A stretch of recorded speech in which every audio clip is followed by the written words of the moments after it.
তো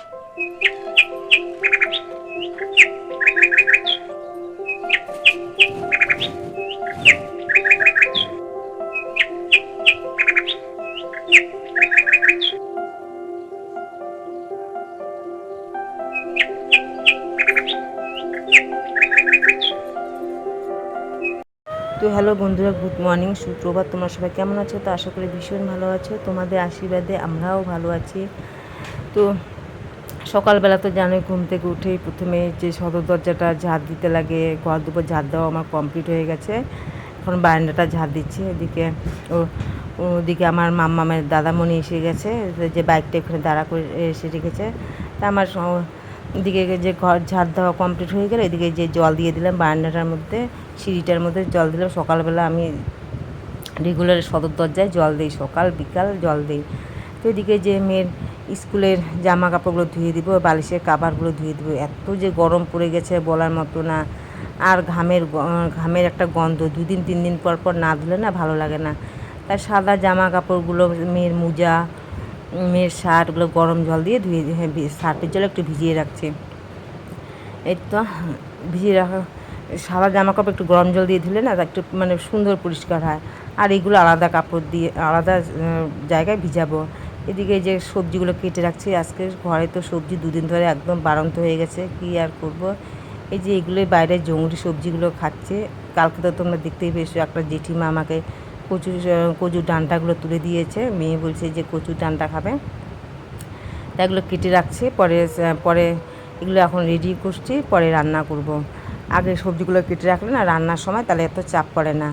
এত সুন্দর সবুজ ডাঁটা, কালো কালো নীল কচুর ডাঁটা এগুলো কেটে রাখলাম। এদিকে যে কটা কচু লতা তুললাম তা দাদাকে দিব, ও খুব ভালোবাসে কচু। আর এদিকে সকাল সকাল 2টো পিঠা বানিয়েছে, তাই আমি একটা, মেয়ে একটা খাবো। সকালের আমাদের এটা ব্রেকফাস্ট হয়ে গেল। আর এইদিকে যে ফ্যানটা একবার সুইচ অফ হয় আবার জ্বলে। এদিকে খাওয়া দাওয়া কমপ্লিট হলে সকালে মোছামুছি করছি। সোফার কিনারটাও চাপার জায়গাটাও মুছছি। আর ধুলো বলে পড়ে গেছে, কদিন পর পর মানে মুছে এই জায়গাটা, সোফাটা সরিয়ে, মানে আর কী বলবো। তো বন্ধুরা, স্নান করা কমপ্লিট হলো, সমস্ত কাজকর্ম একদম ক্লিন অ্যান্ড ক্লিন হয়ে গেছে, সমস্ত কাজ কমপ্লিট। এখন জামাগুলো এখন শুকোতে দিব। অল্প কয়েকটা জামা, মানে সাদা জামাগুলো, নীলের জামা, স্কুলের শার্ট, বালিশের কাভার। বাবা, আমি কালকে রাত্রে ঘুমাইছি, কেমন যেন একটা গন্ধ গন্ধ লাগতেছে। এখন 2 দিন পর পর না ধুলে ভালো লাগে না। তো বালিশের কাভারগুলো ধুয়ে দিলাম, গরম জল দিয়ে ধুয়ে দিয়েছি, নীল দিয়েছি। এখন ওগুলো শুকোতে দেবো, আর রান্না করবো। তো এই ঘরে যে জামাগুলো গোছাবো, এগুলো শুকিয়ে গেছে। এগুলো জামাগুলো এখন গোছাতে হবে। কাপড়গুলো শুকোতে দেই, অল্প কয়েকটা কাপড় তো। তো এই যে জামা কাপড়গুলো ধুয়ে দিয়েছি, বালিশের কাভারগুলো ধুয়ে দিয়েছি, নীল দিয়ে ধুয়েছি। দেখো কি ভালো লাগে না নীল দেওয়া জামা কাপড়গুলো। তো এদিকে ভাতটা চাপিয়ে দিলাম, মেয়ে ওইদিকে পুজো দিচ্ছে। দুজনে মিলে একসঙ্গে স্নান করলাম। মেয়ের ভীষণ খিদায় পেয়ে গেছে। আজকে রান্নার মধ্যে আর কি আর করব। রান্নার মধ্যে গাছের কটা ভেন্ডি ছিল, 4-5টার মতো ভেন্ডি হয়েছে, ওই কটা ভাজা করব।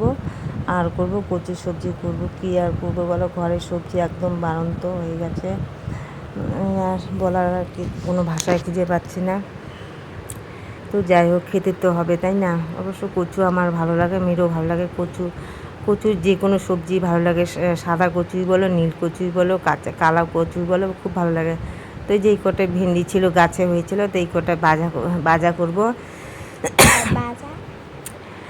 ভাজা করব। আর যে লবণ হলুদ দিয়ে মানে হালকা হালকা ভাজা করবো, বেশি কড়া করব না। এই যে মেয়ের পুজো দেওয়া কমপ্লিট হয়ে গেছে, তো মেয়ের পূজা দেওয়ার কাজটা মেয়ে করে। আর এদিকে যে ঘরে তো রসুন ছিল না, তাই পেঁয়াজ লঙ্কা ফোড়ন দিয়ে যে কচু শাকটা রান্না করব। কচু শাক তো না, কচুর ডাঁটাটা রান্না করবো। দেখো কতটা কচু হয়ে গেছে, রান্নার সময় দেখবো অল্প একটু হয়ে গেছে। তো এদিকে বাসি জামা কাপড়গুলো, যেদিকে মেয়ে বলে ধুবে বলে জামা কাপড়গুলো বললাম যে তাহলে ঠিক আছে, তুই ভিজে রাখ জামা কাপড়গুলো, আমি পরে ধুয়ে দেবো এক সময়। তাই মেয়েদিকে জামা কাপড়গুলো ভিজে রাখছে। এদিকে আমি গতকালকে জামা কাপড়গুলো গোছাতে সময় পাইনি, তো আজকে এখন গুছিয়ে নিচ্ছি জামাগুলো, মানে আমার তো না কুর্তিগুলো গুছিয়ে নিচ্ছি। আর এত গরম আর ভালো লাগে না, কী আর বলবো। যাই হোক থাকতে তো হবে। তোমরা প্লিজ আমাকে একটু সাপোর্ট করো, তোমাদের সাপোর্ট আমার ভীষণ দরকার। আমি কেউ ইউটিউবের নামে ইউটিউবে আসে, কেউ হয়তো শখে আসে, কেউ হয়তো অভাবে আসে। তো যাই হোক আমি একটু অভাবেই আসি এই ইউটিউব চ্যানেলে। তোমাদের সাপোর্টের আমার ভীষণ দরকার।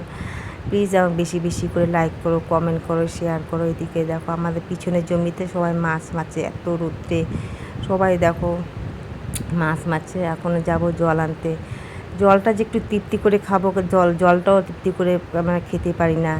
জল আনতে লাগে অনেক দূরে। তোমরা তো দেখতেই পাচ্ছ স্কুলে যখন যাই একটা আমার হাতের মধ্যে ব্যাগ থাকে, মানে ড্রাম বলো বোতল বলো নিয়ে আসি, জলটাও তৃপ্তি করে খেতে পারি না। এমন তাহলে আমার পোড়া কপাল, জলটাও শান্তিতে খেতে পারি না। যাই হোক জলটাও যদি ভালো জল যদি না খায় তাহলে পেটের সমস্যা হবে। যতই কষ্ট হোক জলটা আমি কষ্ট করে হোক নিয়ে আসি। তো এইদিকে তো তোমরা দেখতেই পাচ্ছ অনেক দূরে টেপ কলটা, তবু জলের মধ্যে ডুবে গেছে বর্ষায়। রাস্তাঘাটগুলো তো তোমরা দেখতেই পাচ্ছ আগের ব্লকে জলে কি একদম ভরে যায়। কত কষ্ট করে মেয়েকে নিয়ে যাওয়া আসা করি, কবে যে জানি না যে রাস্তাটা মানে ঠিক হবে।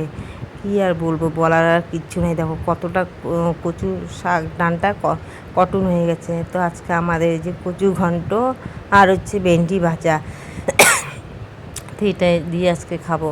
তো মেয়ে কবে থেকে বলছে মা মাংস খাবো। তো দেখি কবে একটু মাংস আনতে পারি। মেয়ে মাংস খেতে যাচ্ছে। তোমরা তো দেখতেই পাচ্ছ এখন, মানে আগে তো মাসে মাংস তো উঠতো ঘরে, এখন মাসেও মাংস উঠে না ঘরে। তো আজকের মতো ব্লগটি এখানেই শেষ করলাম। ব্লগটি ভালো লাগলে লাইক কমেন্ট শেয়ার করো। তোমরা প্লিজ আমার পাশে থেকো, আমাকে বেশি বেশি করে সাহায্য করো। তোমাদের কাছে টাকা পয়সা দিয়ে সাহায্য চাচ্ছি না, তোমরা প্লিজ আমার ভিডিওগুলো একটু দেখো। আর তো কালকে একটা নতুন ভিডিওর সঙ্গে তোমাদের কাছে ফিরে এসেছি। টাটা।